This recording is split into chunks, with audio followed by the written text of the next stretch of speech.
본문 18절에 아내들아 남편에게 복종하라. 이는 주 안에서 마땅하니라 했습니다. 구원받은 성도는 하나님께서 허락하신 모든 관계를 소중히 여겨야 합니다. 인간은 사회적인 존재입니다. 다시 말해 인간은 사회라는 공동체 안에서 소통하며 관계를 이루며 살아가는 존재라는 것입니다. 사회에는 크고 작은 공동체가 있습니다. 가정 공동체, 교회 공동체, 직장 공동체, 학교 공동체 등이 있습니다. 그런데 하나님은 우리를 그 사회에 나아가서 사람을 낚는 어부가 되도록 부르셨습니다. 마태복음 4장 19절에 나를 따라오라 내가 너희를 사람을 낚는 어부가 되게 하리라 했습니다. 그런데 우리가 사회 공동체에서 관계를 잘하면 사람을 낚는 어부가 될 수 있지만 만약 관계를 잘못하면 많은 것을 잃게 됩니다. 하나님께서 우리가 모든 관계를 원만하게 하여서 상대방을 살리고 세우는 열쇠를 주셨는데 그것은 곧 복음입니다. 모든 사람과 복음으로 소통할 때 살리고 세우게 되는 것입니다. 그래서 본문 23절에 무슨 일을 하든지 마음을 다하여 주께 하듯 하고 사람에게 하듯 하지 말라 했습니다. 우리가 사회 공동체에서 그리스도를 표현할 수 있는 4가지 방법이 있는데 그것은 곧 순종과 희생과 섬김과 사랑입니다. 이것이 바로 예수의 마음입니다. 빌립보서 2장 5절에 너희 안에 이 마음을 품으라 곧 그리스도 예수의 마음이니 했습니다. 그리스도 예수의 마음은 곧 순종과 희생과 섬김과 사랑입니다. 모든 사람과 관계할 때 4가지로 하면 사람을 낚는 역사가 일어나게 됩니다. 오늘 본문에서는 아내와 남편과 자녀와 종들의 관계에 대해서 말씀하고 있습니다. 사도 바울이 먼저 부부가 지켜야 할 기본 도리에 관해 먼저 언급한 것은 부부가 가정의 기초가 되기 때문입니다. 그리고 먼저 아내들에 대해 말씀을 주신 것은 가정에서 아내의 위치가 그만큼 중요하기 때문입니다. 18절에 아내들아 남편에게 복종하라. 이는 주 안에서 마땅하니라 했습니다. 아내된 자의 가장 중요한 일은 그 남편에게 복종하는 것입니다. 다른 일에서 아무리 유능하다 할지라도 이 책임을 못한다면 악처가 되고 마는 것입니다. 이것은 사랑의 법으로 하는 복종입니다. 그러므로 이 복종이 누구에게 유익되고 누구에게 손해가 된다는 식의 생각을 해서는 안 되는 것입니다. 세상에서는 힘이 없는 자가 힘 있는 사람에게 복종하고 순종하지만 사랑의 법은 그렇지 않습니다. 힘이 있고 없고에 따라서 복종하고 순종하는 것이 정해지는 것이 아닌 것입니다. 이것은 하나님께 제정하신 사랑의 법이기 때문에 기쁨으로 즐거움으로 하는 것입니다. 우리가 그리스도 안에서 복종하고 순종하는 것도 바로 사랑의 표현입니다. 아내들아 남편에게 복종하라는 이 말씀이 똑똑하다고 자처하고 자존심이 강한 여성들의 입장에서는 받아들이기 어려운 말씀이 될 것입니다. 그러나 이런 기본이 되지 않으면 그 가정은 흔들릴 수 있습니다. 그러면 왜 2% 부족한 듯 보이는 저 남편에게 복종해야만 할까요? 그것은 하나님의 명령이기 때문입니다. 이것이 분명한 하나님의 뜻이기 때문에 에베소서 5장 22절 23절에는 더 확실하게 말씀해주고 있습니다. 아내들이여 자기 남편에게 복종하기를 주께 하듯 하라. 이는 남편이 아내의 머리됨이 그리스도께서 교회의 머리됨과 같음이니 그가 바로 몸의 구주시니라 했습니다. 이러면 폐미 운동하는 분은 하나님은 가부장적 세상을 만드시려는 분이신가 하며 이 일을 제기하려고 할 것입니다. 그러나 또 하나님은 남편들에게 뭐라고 했습니까? 19절에 남편들아 아내를 사랑하며 괴롭게 하지 말라 했습니다. 하나님은 남편들에게 어떻게 아내를 사랑하라고 하셨는지 압니까? 에베소서 5장 25절에 남편들아 아내 사랑하기를 그리스도께서 교회를 사랑하시고 그 교회를 위하여 자신을 주심같이 하라 했습니다. 예수님은 죽기까지 교회를 사랑하셨습니다. 그와 같이 남편은 아내를 죽기까지 사랑하라는 것입니다. 지금 여기서 상대를 위해 복종하는 것이 어렵습니까? 아니면 죽는 것이 어렵습니까? 아마 죽는 것이 더 어렵다고 생각하겠지만 사랑이 없으면 어렵기는 마찬가지입니다. 그러므로 부부가 자존심 상하게 내가 왜 복종해? 왜 내가 목숨까지 내놓아야 해? 하면서 토닥거리는 것은 이미 부부의 도리에서 탈선한 것입니다. 내가 남편에게 복종이 안 되면 내가 사랑이 식었나? 하는 것을 놓고 하나님 앞에 반성하고 기도하며 돌이켜야 할 문제인 것입니다. 그리고 내가 아내를 위해 목숨까지 내놓는 사랑이 안 되어진다면 벌써 내 사랑에 변질이 왔나? 하며 신실하지 못하고 아내를 귀히 여기지 않는 것을 하나님 앞에서 회개하고 첫사랑을 회복을 위해 기도해야 하는 것입니다. 베드로전서 3장 7절에 남편들아 이와 같이 지식을 따라 너희 아내와 동거하고 그를 더 연약한 그릇이요 또 생명의 은혜를 함께 이어받을 자로 알아 귀히 여기라. 이는 너희 기도가 막히지 아니하게 하려 함이라 했습니다. 그리고 아내의 복종은 불신 남편의 마음을 열어 구원에 이르게도 만들 수 있다고 말씀하고 있습니다. 베드로전서 3장 1절에 아내들아 이와 같이 자기 남편에게 순종하라. 이는 혹 말씀을 순종하지 않는 자라도 말로 말미암지 않고 그 아내의 행실로 말미암아 구원을 받게 하려 함이니 했습니다. 그러면 왜 하나님께서 복종하라는 명령을 남편이 아니라 굳이 아내에게 했을까요? 그 이유에 대해 디모데전서 2장 13절 14절에 이는 아담이 먼저 지음을 받고 하와가 그 후며 아담이 속은 것이 아니고 여자가 속아 죄에 빠졌음이라 했습니다. 그 첫 번째 이유는 창조 원리에 의한 것이라고 말씀하고 있습니다. 창조의 순서에서 남자가 먼저였고 그리고 후에 여자가 창조되었던 것입니다. 굳이 따지자면 창조 선배인 셈입니다. 세상에는 선배와 후배의 관계를 명확하게 하는 경우가 많습니다. 그것은 일종의 관습이요 문화와 같은 것입니다. 먼저 된 선배와 나이 많은 부모와 어른에 대해 예우하고 공경하는 것을 기본 상식으로 여기는 세상입니다. 그런데 만약 이런 것이 무너지면 세상은 더욱 혼란스럽게 될 수 있습니다. 그야말로 권위가 무너지면서 무질서한 세상이 되고 말 것입니다. 하나님은 가정이 질서 있는 곳이 되도록 권위의 순서를 분명하게 하신 것입니다. 그러므로 가정에서 권위의 최종 결론은 남편에게 있는 것입니다. 그래서 구약에서 아내나 출가하지 않은 딸의 서원을 듣고 그것을 무효시킬 수 있는 권위가 남편과 아버지에게 있다고 민수기 30장에서 말씀하고 있습니다. 이렇게 하나님께서는 남편과 아버지의 권위를 인정하셔서 가정의 질서가 세워지도록 하시는 하나님이십니다. 그리고 하나님은 남자의 갈비뼈 하나를 취하여 그것을 중심으로 여자를 지으셨습니다. 갈비뼈가 마치 심장을 보호하듯이 아내들은 남편의 보호와 사랑을 받아야 하는 생명적 존재가 되었습니다. 아내가 남편의 보호와 사랑을 받을 때 비로소 행복하고 만족하게 했습니다. 그런데 아내가 남편의 보호와 사랑을 받기 위해서는 먼저 아내는 남편에게 복종해야 합니다. 아내가 복종하지 않고 보호와 사랑만 받으려 한다면 그 부부의 가정은 결국 불행하게 되는 것입니다. 전 세계를 지배할 만큼 능력 있는 남자라 할지라도 가정에 돌아와 존중받지 못하면 그는 외롭고 비참한 것입니다. 그러나 밖에서는 비록 가장 낮은 위치에서 모든 사람들을 섬겨야 하는 입장에 있는 남자라도 저녁에 가정에 돌아와서 아내에게 존중받게 되면 가장 행복한 사람이 되는 것입니다. 그러므로 남편을 진정으로 행복하게 해주고 싶다면 남편을 존중하며 복종해야 합니다. 이런 부모를 보고 자란 자녀는 결코 비행 청소년이 되지 않습니다. 그 이유는 엄마 아빠가 행복하면 자녀들도 행복하기 때문입니다. 엄마 아빠의 관계에 사랑이 넘치면 자녀들도 사랑의 사람이 됩니다. 엄마가 아빠에게 복종하면 자녀들은 부모에게 순종합니다. 그러나 엄마가 아빠를 무시하고 멸시하면 자녀들도 부모에게 불순종하고 삐뚤어진 성격의 소유자가 되기 쉽습니다. 남편에 대한 아내의 복종은 그의 자녀들을 행복하게 하고 좋은 성격의 소유자로 성장하게 만들어줍니다. 남편의 아내 사랑은 자녀들을 사랑이 많은 사람으로 자라게 해줍니다. 그러므로 사랑과 복종이 있는 가정이 되도록 해야 하는 것입니다. 첫째, 모든 인간관계의 중심에는 항상 예수 그리스도가 있어야 합니다. 그 관계의 중심에 예수님이 계시면 거기에는 아무런 문제도 없게 됩니다. 다시 말해 시험에 들 일이 없다는 것입니다. 야고보서 1장 14절에 오직 각 사람이 시험을 받는 것은 자기 욕심에 끌려 미혹됨이니 했습니다. 예수 그리스도는 나의 구원자 중보자로 모시고 예수님 중심으로 살면 시험에 빠질 일이 없는 것입니다. 예수 이름 자체가 구원입니다. 곧 죄와 마귀와 지옥 권세에서 구원하는 이름입니다. 그래서 예수 이름 뒤에 그리스도라는 호칭이 붙는 것입니다. 그래서 구원자 되시는 예수 그리스도를 내 삶의 중심에 두라는 것입니다. 하나님께서 광야 길을 가는 이스라엘에게 하나님은 성막 중심으로 생활하라고 명령하셨습니다. 왜 성막 중심으로 생활하라고 하셨을까요?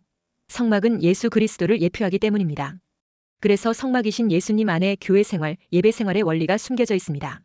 히브리서 4장 14절에 그러므로 우리에게 큰 대제사장이 계시니 승천하시니 곧 하나님의 아들 예수시라 우리가 믿는 도리를 굳게 잡을지어다 했습니다. 하나님의 아들 예수님은 우리의 큰 대제사장이요 영원한 중보자이십니다. 그런데 예수 그리스도를 중보자로 삼는 우리에게 예수 그리스도의 이름을 사용할 수 있는 자격을 주셨습니다. 요한복음 16장 24절에 지금까지는 너희가 내 이름으로 아무것도 구하지 아니하였으나 구하라 그리하면 받으리니 너희 기쁨이 충만하리라 했습니다. 그러므로 우리는 적극적으로 예수 그리스도 이름을 사용해야 합니다. 그리하여 하늘의 응답을 받아야 합니다. 또한 마가복음 16장 17절 18절에 믿는 자들에게는 이런 표적이 따르리니 곧 그들이 내 이름으로 귀신을 쫓아내며 새 방언을 말하며 뱀을 집어올리며 무슨 독을 마실지라도 해를 받지 아니하며 병든 사람에게 손을 얹은즉 나으리라 하시더라 했습니다. 그러므로 우리는 예수 이름으로 말하고 집어올리고 치유하는 권세를 사용하며 입술의 말로 선포해야 합니다. 어느 조직에나 대표가 있습니다.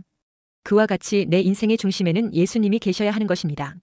예수님에게서 나의 인생관과 가정관과 직업관이 나오는 것입니다. 직장에서 최종 사인은 대표가 하듯이 내 인생의 최종 결정권자는 바로 예수님이 되어야 하는 것입니다. 골로새 교회는 여러 이방 사상의 공격을 받는 상황 속에 있었습니다. 즉 골로새 지역이 헬라 철학 중심지였던 것입니다. 헬라 철학은 인간 이성 중심입니다. 그 내용이 인간 이성에 맞지 않으면 비판의 대상이 되었습니다. 그리고 이 헬라 철학의 영향으로 교회 안에 들어온 사상이 바로 영지주의입니다. 영지주의는 영은 선하고 육은 악하다고 보는 이원론 철학 사상입니다. 그들이 볼 때 예수님의 성육신과 십자가, 복음은 영지주의 사상에 맞지 않는 말씀이었습니다. 왜냐하면 거룩하신 하나님이 부정하고 죄악에 물든 세상에 인간의 몸을 입고 온다는 것을 받아들일 수 없는 일이었기 때문입니다. 그들 생각에는 거룩하신 하나님이 부정한 인간의 육체를 입을 수 없다는 고정관념이 있었던 것입니다. 이렇게 영지주의자들은 하나님의 말씀보다 그들의 영지주의 철학 사상을 더 우위에 두고 살아가는 자들이었던 것입니다. 그들에게 있어서 철학 사상은 곧 우상이었던 것입니다. 또한 골로새 교회 안에는 천사를 숭배하는 자들도 있었습니다. 그리고 또한 교회 안에 가만히 들어온 유대주의자들도 있었는데 그들은 복음 외의 율법과 할례를 강조하였습니다. 바울은 골로새 교회 안에 온갖 세상 철학과 율법이 들어와서 혼란을 주는 것을 보고 교인들을 복음 진리 가운데 굳게 세울 필요를 느꼈습니다. 그래서 골로새서를 써서 보냈던 것입니다. 바울은 골로새서를 통해 예수 그리스도의 우월성, 탁월성을 강조하고 있습니다. 그는 골로새서 1장에서 예수 그리스도는 만물의 근본이요 으뜸임을 강조합니다. 또한 예수님이 교회의 머리임을 강조하고 있습니다. 그리고 골로새서 2장에서는 하나님의 비밀인 그리스도 안에 모든 지혜와 지식과 보화가 감추어져 있다고 강조하고 있습니다. 그러므로 성도들은 그리스도 안에 뿌리를 받고 세움 받으라고 강조했던 것입니다. 또한 그리스도의 복음 외에 헛된 철학과 속임수에 속지 말라고 당부했습니다. 또한 모든 관계를 사람에게 하듯 하게 되면 한계에 부딪히게 된다는 것을 경고합니다. 사람 눈치를 보고 비위 맞추다 보면 나중에는 시험 들어 갈등하다가 분쟁과 다툼으로 발전하게 되는 것입니다. 세상에 완전한 사람은 아무도 없습니다. 그러므로 우리는 불완전한 사람에게 기준을 맞추지 말고 완전하신 그리스도의 말씀에 기준을 맞추어 살아가야 한다는 것입니다. 그래서 모든 관계를 주님께 하듯 하라는 것입니다. 다시 말해 예수님의 순종과 희생과 섬김과 사랑을 따라서 행하라는 것입니다. 그래서 부부 사이에서 그리스도께 하듯이 서로 복종과 사랑의 관계로 하게 되면 아무 문제 될 게 없는 것입니다.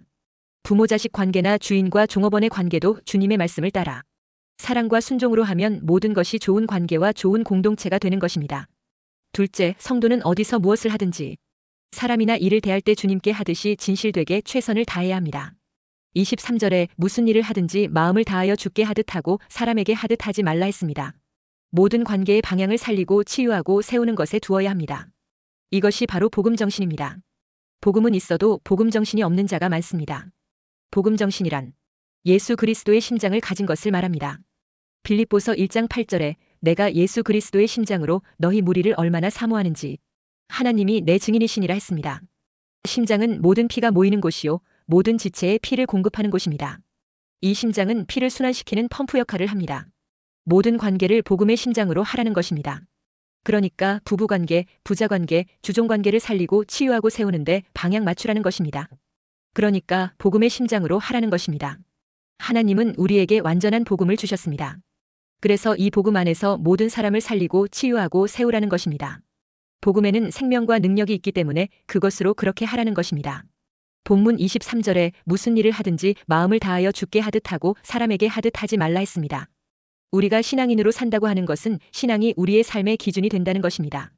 신앙이 기준이 된 삶은 언제나 하나님을 의식하며 하나님 앞에 부끄럽지 않는 삶을 사는 것입니다. 하나님 앞에 부끄럽지 않는 삶을 산다는 것은 무슨 일을 하든지 마음을 다하여 주께 하듯 하는 것입니다. 그리고 본문 1절에서는 그러므로 너희가 그리스도와 함께 다시 살리심을 받았으면 위의 것을 찾으라. 거기는 그리스도께서 하나님 우편에 앉아 계시느니라 했습니다. 예수 그리스도 안에서 새 사람으로 거듭난 사람이 어떻게 살아야 하는지를 말씀하고 있는 것입니다. 예수 그리스도의 십자가 은혜를 통해서 새 생명을 얻은 사람들은 그 새 생명이 내 것이 아니라 주님의 것이기에 주님을 바라보며 주님을 위해서 살아야 한다는 것입니다. 그래서 2절에 위의 것을 생각하고 땅의 것을 생각하지 말라 했습니다. 하늘로부터 주어진 영원한 생명을 가진 우리 신앙인들은 하늘을 바라보며 사는 사람들이라는 것입니다. 하늘에 소망을 두고 사는 사람들입니다. 그러면 하늘을 바라보며 하늘에 소망을 두고 사는 사람들은 이 땅에서의 삶을 포기하며 살아야 하는 것입니까? 성경은 우리에게 그렇게 말씀하지 않습니다. 우리가 예수 그리스도 안에서 새 생명을 얻고 하늘을 소망하며 살아가지만 우리 신앙인은 오늘 내게 주어진 삶에서 최선을 다하는 삶을 살아야 하는 것입니다. 오늘이라는 현실 속에서 최선을 다해 살아야 한다는 것을 오늘 본문에서는 우리에게 구체적인 삶을 통해 가르쳐주고 있습니다. 오늘 본문에서 먼저 부부관계에서 어떻게 살아야 하는지를 말씀합니다. 아내들은 남편에게 복종해야 합니다. 그리고 남편들은 아내를 사랑하며 괴롭게 하지 말아야 합니다. 이 말씀은 아내는 지금 내게 주어진 아내로서의 자리에서 또 남편은 남편으로서의 자리에서 최선을 다하라는 것입니다. 하나님을 사랑한다는 것을 핑계 삼아 아내 사랑하는 것을 소홀히 해서는 안 된다는 것입니다. 하나님을 사랑하는 사람은 자기 아내를 더욱 사랑하는 자인 것입니다. 그리고 하나님의 말씀에 순종한다고 하면서 남편의 말에 복종하지 않으면 안 됩니다. 하나님을 사랑하는 사람은 자기 남편에게 더욱 복종합니다. 그러니까 우리가 신앙생활을 핑계 삼아 가정에서 부부관계에서 자신이 해야 할 일을 소홀히 하는 것은 하나님께서 기뻐하실 일이 아니라는 것입니다. 또한 부모와 자식 관계에서 있어서도 자녀는 부모에게 순종해야 한다는 것입니다. 20절에 주 안에서 기쁘게 하는 것이니라 했습니다. 자식이 부모에게 순종하는 것이 부모와 하나님을 기쁘게 하는 일이라는 것입니다. 그러니까 부모에게 순종하지 않는 것은 잘못된 일이라는 것입니다. 또한 동시에 부모들은 자녀를 노엽게 해서는 안 됩니다. 왜 부모가 자녀의 마음에 상처를 주고 자녀를 노엽게 만듭니까? 그것은 아마 자식에 대해 너무 욕심을 부리기 때문일 것입니다. 자식을 부모 욕심대로 끌고 가려다가 자식에게 상처를 줄 수 있다는 것입니다. 그리고 부모가 자신이 해야 할 일을 제대로 하지 못하여서 자식을 힘들게 할 수 있습니다. 아이들에게 사랑이 필요할 때 사랑을 풍성하게 공급해주지 못하고 아이들에게 관심이 필요할 때 자녀들의 마음에 흡족할 만큼 관심을 기울여주지 못하여 아이가 힘들 수 있습니다. 그것이 아이 마음속에 평생의 어두운 짐을 지우게 만들 수 있습니다. 그것은 부모로서 자식에게 해야 할 일에 최선을 다하지 못하기 때문에 생기는 일입니다. 자녀는 자녀로서 최선을 다해야 하지만 부모님 역시 부모로서의 역할에 최선을 다해야 합니다. 또한 22절에는 종들아 모든 일에 육신의 상전들에게 순종하되 사람을 기쁘게 하는 자와 같이 눈가림만 하지 말고 오직 주를 두려워하여 성실한 마음으로 하라 했습니다. 이 말씀은 노예제도가 보편화되어 있던 로마 시대를 배경으로 기록된 말씀입니다. 그렇다면 노예제도가 철폐된 오늘 우리 시대에는 필요 없는 말씀일까요? 그렇지 않습니다. 비록 오늘날은 로마 시대와 같은 노예제도는 없다 하더라도 사회에는 상사와 부하, 선배와 후배, 고용주와 피고용인이 존재합니다. 그러므로 이 말씀을 우리 시대의 상황에 맞게 바꾸면 직장인에 대한 이야기입니다. 그러니까 이런 말씀입니다. 남의 수하에서 직장 생활하는 믿음의 사람들이여 모든 일에 상관들에게 순종하십시오. 상관의 눈치를 보면서 적당하게 하려는 사람들처럼 하지 말고 오직 주님을 두려워하고 주님을 섬기는 마음으로 성실하게 맡겨진 일에 충성하십시오. 종이 주인을 존경하여 아무도 보지 않는 곳에서도 성실하게 일하는 사람은 결코 많지 않을 것입니다. 종은 주인이 시키는 대로 합니다. 그런데 성실하지 않는 종은 주인이 보는 앞에서는 아주 열심히 하는 것처럼 합니다. 그러나 주인이 없을 때에는 대충대충 일을 합니다. 그것을 오늘 본문은 눈가림이라고 말합니다. 눈가림이 무엇입니까? 남들이 보는 앞에서는 열심히 하는 척 한다는 것입니다. 다른 사람이 자신의 본래 모습을 보지 못하도록 눈을 가리는 것입니다. 그것은 신앙인으로서 결코 바람직하지 않는 것입니다. 신앙인은 주인이 보든 보지 않든 모든 일에 성실하게 최선을 다해서 일해야 합니다. 비록 주인이 없는 곳에서 일할지라도 우리가 섬기는 하나님은 언제나 그곳에 함께 계셔서 나를 지켜보고 계시기 때문입니다. 비록 주인은 없을지라도 하나님이 보고 계신다는 믿음 때문에 성실하게 일해야 합니다. 셋째, 세상에서 무슨 일을 하든지 사람에게 하듯 하지 않고 주님께 하듯이 하면 하나님께로부터 기업의 상을 받게 하십니다. 24절에 이는 기업의 상을 주께 받을 줄 아나니 너희는 주 그리스도를 섬기느니라 했습니다. 성도에게 기업의 상은 하나님의 나라입니다. 구원받은 성도의 최고 기업은 바로 하나님의 나라입니다. 우리는 장차 갖게 될 하나님의 나라의 배경과 함께 현재 세상에서 하나님의 나라를 이 땅에 이루는 축복된 사명이 주어졌습니다. 다시 말해 나의 가정에 하나님의 나라를 이룰 축복된 사명이 주어진 것입니다. 이런 영적 사실을 알고 그리스도 이름으로 영적 싸움을 하여 가정을 파괴하려고 들어오는 회방꾼인 강한 자 마귀, 분열 조장자 마귀를 결박해야 합니다. 마태복음 12장 29절에 사람이 먼저 강한 자를 결박하지 않고서야 어떻게 그 강한 자의 집에 들어가 그 세간을 강탈하겠느냐. 결박한 후에야 그 집을 강탈하리라 했습니다.